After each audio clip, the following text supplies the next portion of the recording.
வணக்கம். நம்மளோட புது வரவு நிகழ்ச்சியில் இன்றைக்கி வந்திருக்கவங்க பம்மல் பிரியா. இவங்க புது வரவுன்னு சொல்ல முடியாது, சமீபமாக ஒரு 1.5-2 வருஷமாக ஃபீல்டில் இருக்காங்க. நிறைய சீரியல்ஸ், நிறையா சினிமாஸ்லாம் ஆக்ட் பண்ணிகிட்ருக்காங்க.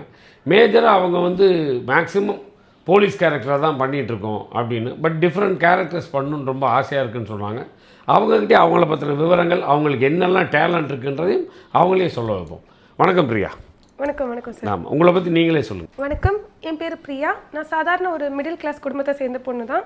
நான் மீனம்பாக்கம் ஜெயின் காலேஜில் பிஎஸ்சி கம்ப்யூட்டர் சயின்ஸ் படித்து முடிச்ச உடனே ஒரு சாதாரண ஐடி கம்பெனியில் தான் வேலை பார்த்துட்டு இருந்தேன். ஒர்க் ஃப்ரம் ஹோம்னு பண்ணிட்டு இருந்தேன். கொரோனா டைம்லேருந்து லாஸ்ட் ஒரு 1.5 years வரைக்கும் ஒர்க் ஃப்ரம் ஹோம் பண்ணிட்டு இருந்தேன். அந்த டைமில் எனக்கு திடீர்னு ஒரு வாய்ப்பு கிடச்சிது. அப்போ தான் சினிமா உள்ளே வந்தேன். அது மட்டும் இல்லாமல் நான் யூடியூப் சேனல் வச்சுருக்கேன். நிறைய வீடியோஸ் போடுறது, ஆக்டிங் பண்ணுறது எல்லாம் பண்ணிகிட்டு இருப்பேன். அப்போது எனக்கு சினிமாவில் முதல் வரும்போதும் போலீஸ் கேரக்டர் தான் வந்தது. சரி, ஓகே, இது நல்லா இருக்கே, பண்ணலாம் அப்படின்னு சொல்லி ஆரம்பித்தேன். சினிமா பண்ணேன், அப்புறம் சீரியல் பண்ணேன், இப்போ வெப் சீரிஸ் பண்ணிகிட்ருக்கேன், ஷார்ட் ஃபிலிம் பண்ணிகிட்ருக்கேன்.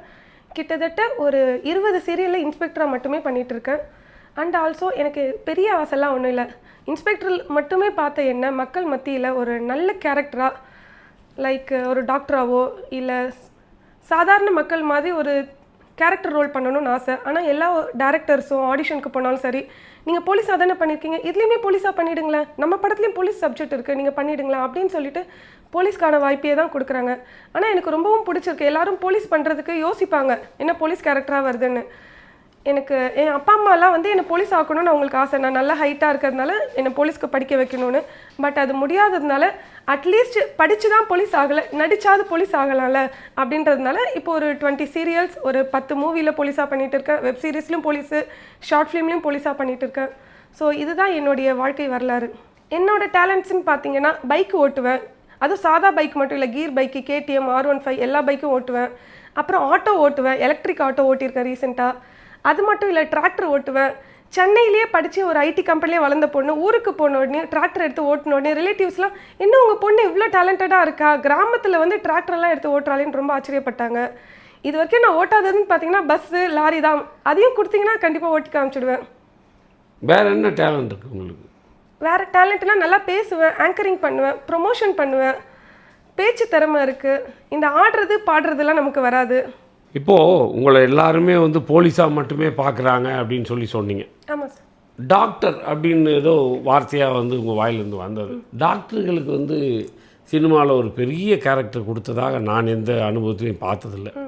அது சும்மா இந்த ஜூனியர் ஆர்டிஸ்ட் மாதிரி அப்பப்போ ஏதாவது ஒரு சீன் 2 சீன் இருக்குமே தவிர ஒரு டாக்டர் முழுமையாக ஒரு கதையை டாமினேட் பண்ணாங்கன்றது இல்லை. அதனால் நீங்கள் டாக்டருக்கு ஆசைப்பட்டு போய் ஒரு சீன் 2 சீனில் நடிக்க வேணும். ஆமாம், இது என்னோட கருத்து. இப்போ நான் உங்களுக்கு கொடுக்குற கேரக்டரோட டாஸ்க் என்னென்னா, ஒரு 3 குழந்தைகளுக்கு அம்மா. நீங்கள் ஃபஸ்ட்டு உங்களை பற்றி சொல்லும்போது மிடில் கிளாஸ் ஃபேமிலின்னு சொன்னீங்க.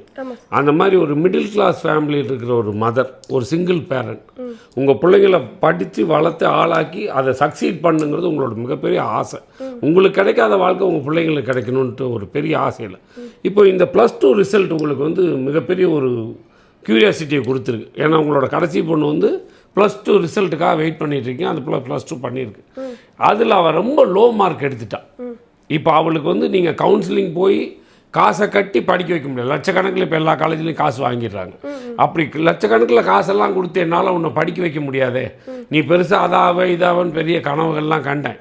உனக்கு மேலே இருந்த 2 பேர் ஏதோ அவங்களால முடிஞ்ச வேலைகள் பார்க்குறாங்க. நம்ம குடும்பத்திலேயே ஃபஸ்ட்டு டிகிரி பண்ணுறது நீ தான். நீ நல்லபடியாக வளர்த்து நல்லபடியாக படித்து பெரிய ஆளாகி இந்த குடும்பத்தை காப்பாற்றிடுவேன் நம்பி தானே இவ்வளோ கஷ்டப்பட்டு நான் உன்னை படிக்க வச்சேன்.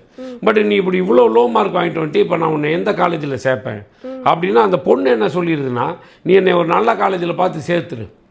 இனிமேல் இப்போ இதுவரையும் படிக்கலை, ஆனால் இதுக்கப்புறம் நான் நல்லா படித்து பெரிய மார்க் வாங்கிடுவேன், நீ நம்பிக்கையோடு எனக்கு செலவு பண்ணி படிக்க வைங்குது. இந்த ஆதங்கத்தை நீங்கள் இப்போ நடிக்கணும். ஓகே, அந்த பொண்ணுக்கிட்ட நான் பேசுகிற மாதிரி. ஆமாம், ஒரு தாயா நான் உன் பேரில் வச்சுருந்த கான்ஃபிடென்ட் எப்படி, நீ இப்போ கான்ஃபிடென்ட்டெல்லாம் உடைச்சிட்ட, இந்த மார்க்கை வச்சுட்டு எந்த காலேஜுக்கு போனால் 3 லட்சம் கொடு 5 லட்சம் கொடுன்னு கேட்பான். எங்கிட்ட காசு இல்லை, இப்போ நான் உன்னை எப்படி படிக்க வைப்பேன்? உனக்கு மேலே இருந்த பசங்களும் படிக்காமல் நீ படிக்கட்டுமே அவங்க படிப்பை விட்டுட்டு வேலைக்கு போகிறாங்க. நானும் கஷ்டப்படுறேன். இவ்வளவும் புரிஞ்சும் நீ இவ்வளோ லோ மார்க் எடுத்துட்டியே, இப்போ நீ இதுக்கப்புறம் ஃப்யூச்சரில் படிப்பேன்னு சொன்னாலும் எந்த நம்பிக்கையில் படிக்க வைக்கிறது? உன்னை காசை கொடுத்து படிக்க வைக்க காசு இல்லை. அப்போ எங்களோட நிலைமை ஏன் உன் மண்டையில் ஏறவே இல்லை? நீ நிறைய ஆசை, கனவு, லட்சியம், பெருசாக ஸ்டைல் பண்ணுற எல்லாம் பண்ணுற. இன்றைக்கி ஒரு டீனேஜ் பொண்ணு எப்படி இருக்கும்? அப்படியெல்லாம் இருக்க. ஆனால் இந்த கஷ்டம் உன் மண்டையில் ஏன் ஏறல? ஒரு அம்மாவோட கஷ்டம் உனக்கு ஏன் புரியவே இல்லை?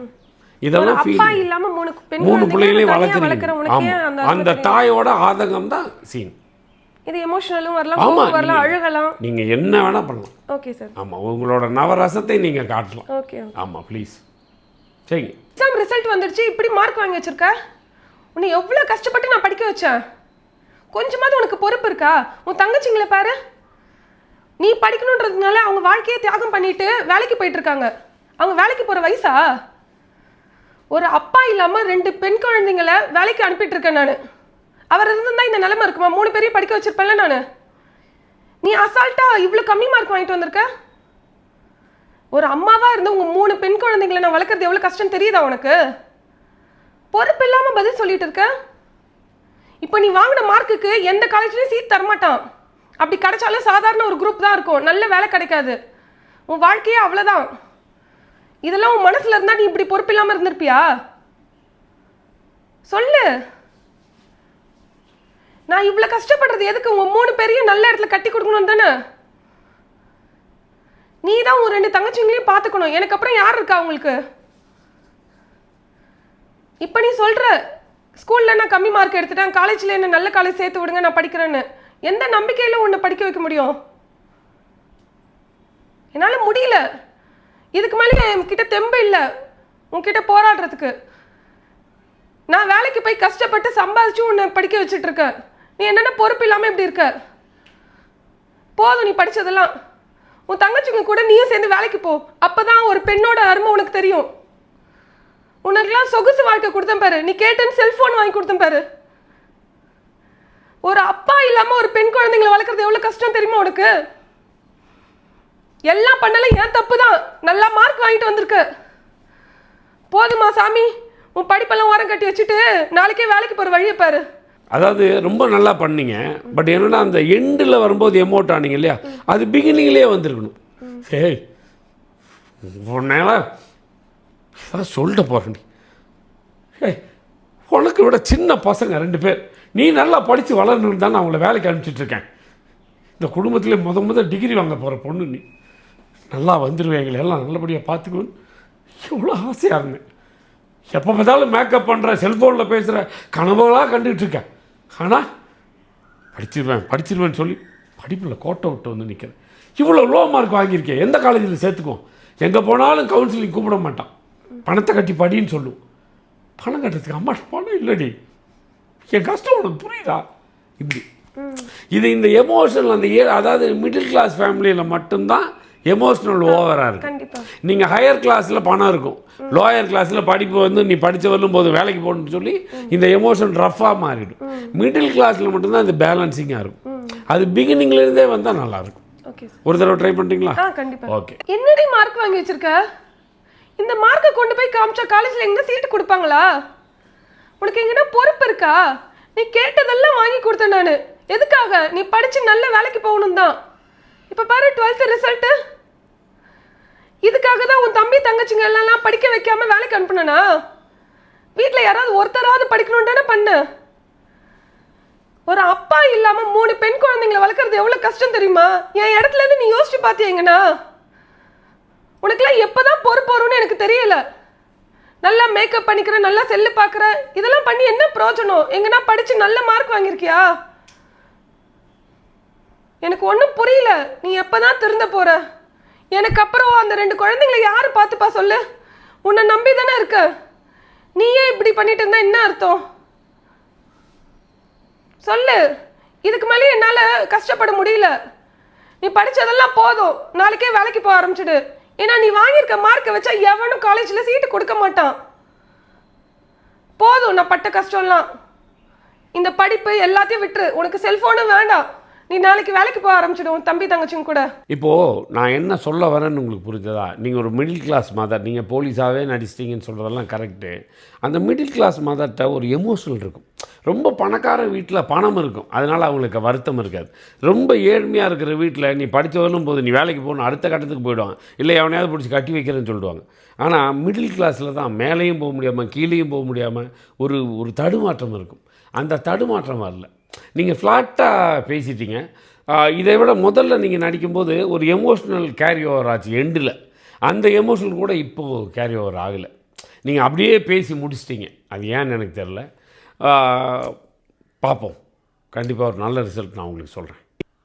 உங்களால் முடிஞ்சதை நீங்கள் செஞ்சிட்டீங்க. எனக்கு என்ன வேணுங்கிறத நான் திரும்ப திரும்ப உங்கள்கிட்ட சொல்லி கொடுத்துட்டேன். Keep in touch. கண்டிப்பாக ஒரு நல்ல நடிகை ஆக்கிறதுக்கான ஒரு நல்ல விஷயம், எக்ஸ்பீரியன்ஸ், ப்ராக்டிஸ் எல்லாமே என்னோடய கம்பெனி உங்களுக்கு கொடுக்கும். எங்களோட தொடர்புலேயே இருங்க. உங்களோட வளர்ச்சிக்கு நாங்கள் காரணமாக இருக்கோம். நான் என் லைஃப்பில் இது வரைக்கும் ஒரு 50+ ஆடிஷன் அட்டன் பண்ணியிருக்கேன். ஸோ பொதுவாக எல்லா இடத்துலையும் என்ன பண்ணுவாங்கன்னா, வந்திருக்கீங்களா, ஃபோட்டோஸ் இருந்தால் கொடுத்துட்டு போங்க, எங்கள் டேரக்டர்ஸ் கிட்ட ஃபோட்டோஸ் காமிச்சிட்டு நாங்கள் உங்களுக்கு கால் பேக் பண்ணுறோம் அப்படின்னு சொல்லுவாங்க. சில இடத்துல பார்த்தீங்கன்னா நம்மளை ஒரு ஓன் டைலாக் கொடுத்து கொஞ்சம் ஆக்ட் பண்ணி காட்டுங்க, உங்கள் ஆக்டிங் ஸ்கில்லை பார்க்குறோன்னு சொல்லுவாங்க. சில இடத்துல வந்து அவங்களே ஸ்கிரிப்ட் மாதிரி கொடுத்துட்டு இதில் என்ன இருக்கோ அதை அப்படியே நடிச்சு காட்டுங்கன்னு சொல்லுவாங்க. சில இடத்துல வந்து ஆடிஷன்னு போட்டிருப்பாங்க, ஆனால் அங்கே போனீங்கன்னா லஞ்சுக்கு போயிருக்கேன், பிரேக்குக்கு போயிருக்கேன்னு பூட்டியே இருக்கும். அந்த மாதிரி நிறையா நடந்துட்டு இருக்கு. இந்த டேட்டுன்னு போட்டு குரூப்பில் போட்டுருவாங்க, கேஸ்டிங் கால் எல்லாரும் வாங்கன்னு சொல்லிட்டு 5 days இருக்கும். மார்னிங் 9 to ஈவினிங் 6 வரைக்கும் மென்ஷன் பண்ணியிருப்பாங்க. அதை பார்த்துட்டு போனால் இல்லை எமர்ஜென்சி ஒர்க்கு, அதனால நாங்கள் பூட்டிட்டு திருச்சி வந்துட்டோம், சேலம் வந்துட்டோம்னு அசால்ட்டாக சொல்லுவாங்க. இதை நம்பி நாங்கள் அவ்வளோ தூரத்துலேருந்து ஆடிஷனுக்கு வந்திருக்கோம். இது மட்டும் இல்லை, குரூப்பில் ஆடிஷன் போட்டவங்க இந்த மாதிரி கேன்சலு, எங்களால் இன்றைக்கி ஆடிஷன் கண்டக்ட் பண்ண முடியலன்னு அப்டேட் பண்ணோம். அது எதுவுமே ப்ராப்பராக பண்ணுறதில்ல. இந்த 50+ ஆடிஷனில் ஒரு 20 கிட்ட தான் கொஞ்சம் பெஸ்ட்டாக பண்ணியிருக்காங்க. இன்றைக்கி நான் வந்திருக்கிறது சினிமாக்காரன் செல்லுலால் கம்பெனியில். ரொம்பவே அழகாக ட்ரீட் பண்ணுறாங்க. ப்ளஸ் உங்களுக்கு என்ன நடிக்க தெரியும் அப்படின்றத உங்கள் மூலியமாகவே எதிர்பார்க்குறாங்க. ஸோ நடிக்க வாய்ப்பு தேடிட்டு இருக்கவங்களா கண்டிப்பாக இந்த ஆப்பர்ச்சுனிட்டியை மிஸ் பண்ணாதீங்க. கம்மிங் 17th அன்னைக்கு ஆடிஷன் கண்டக்ட் பண்ணுறாங்க. எல்லாரும் வந்து அட்டென்ட் பண்ணுங்கள். தேங்க்யூ. ஒரு சக மனிதன் ஃபர்ஸ்ட். நீங்கள் ஆர்டிஸ்ட் இல்லைங்கிறதெல்லாம் அப்புறம். என்னையமா நீங்களும் ஒரு மனிதர். உங்களை நான் ரிசீவ் பண்ணுறேன், இந்த டைமுக்கு வந்துருங்கன்னு மென்ஷன் பண்ணுறோம். அந்த டைமுக்கு நீங்கள் வரீங்க, அப்போ நான் உங்களுக்காக காத்திருக்கணும், இம்பார்ட்டன்ஸ் கொடுக்கணும். அதுதான் மெயின். நீங்கள் வந்தீங்களா, உங்களை நான் ரெஸ்பெக்ட் பண்ணுறேன்னா நான் என்ன எதிர்பார்க்குறேன் அதை உங்ககிட்ட கரெக்டாக உங்களுக்கு புரிகிற அளவுக்கு நான் சொல்லணும். அதை நீங்கள் எனக்கு கரெக்டாக எக்ஸிக்யூட் பண்ணிட்டீங்களா இல்லையான்னு நான் பார்க்கணும். எனக்கு கரெக்டாக இருந்தால் உங்களை கூப்பிட்டு நான் வேலை தரணும், கரெக்டாக இருந்தால் வேலை தர வேண்டாம். ஆனால் மரியாதை கொடுக்க வேண்டியது ரொம்ப முக்கியம். அது நீங்கள்லாம் இப்போ சொல்லும்போது ஆடிஷன் போட்டு நாங்கள் வெளியூர் போயிட்டேன்னு சொல்கிறதெல்லாம் வந்து அப்புறம் சில பேர் சொல்கிறாங்க ஆடிஷனுக்காக காசு வாங்குறாங்கன்னு. அதெல்லாம் எனக்கு தெரியல. பட் ஏன்னா அந்த மாதிரி அயோக்கியத்தனம் பண்ணுறாங்கன்னு தெரியல. அப்படிலாம் மக்கள்கிட்ட காசை வாங்கி நீ எதுக்கு ஆடிஷன் பண்ண, யார் செருப்பால் அடித்தாங்க? நீ ஆடிஷன் பண்ணியே தீர்னு யாராவது சொன்னாங்களா? அப்படிலாம் கிடையாது. அது மாதிரி காசு கொடுத்து போய் ஆடிஷன் அட்டன் பண்ணணுன்னா அது அவசியம் இல்லைன்னு சொல்லுவேன் நான். ஒரு ஆடிஷன்றது டேலண்ட்டை செலக்ட் பண்ணுற இடம். அதுக்கு எதுக்கு பணம்? அதுக்கு பணம் தேவையில்லை. ஒரு கம்பெனிக்கு அந்த ஸ்டஃப் இல்லைன்னா அவங்க ஆடிஷன் வைக்கக்கூடாது. உன்னால் செலவு பண்ணி ஒரு ஆடிஷன் நடத்த முடியாதுன்னா நீ எதுக்கு ப்ரொடியூசர் ஆகிற? நீ ப்ரொடியூசர் ஆகணும்னு யாராவது சவுக்கு எடுத்துகிட்டு வந்து அடிக்கிறாங்களா? இல்லைல்ல. ஸோ அப்போ அந்த மேனஸ், அந்த டிசிப்ளின், அந்த டிக்னிட்டியெல்லாம் இல்லாதவங்க ப்ரொடியூசர்னு வெளியே சொல்லிக்கூடாது. அதுதான். ரொம்ப அழகாக பேசுனீங்க, ரொம்ப நன்றி. எங்கள் கம்பெனிக்கு யார் வந்தாலும் எங்கள் கம்பெனி மூலிமா நாங்கள் ஒரு சின்ன மெமெண்டோ கொடுப்பேன். அது நீங்கள் தயவு செஞ்சு வாங்கிக்கணும். Okay sir. Thank you. Thank you sir. Thank you. அது என்னன்னு பார்த்துருங்க. Wow, super sir. சினிமாக்காரன் celluloid company coffee cup. Thank you sir. நல்லதுமா, வந்ததுக்கு ரொம்ப நன்றி. ஓகே, நான் எல்லாம் பார்த்துட்டு நான் உங்களுக்கு சொல்கிறேன். Okay sir. தேங்க்யூ.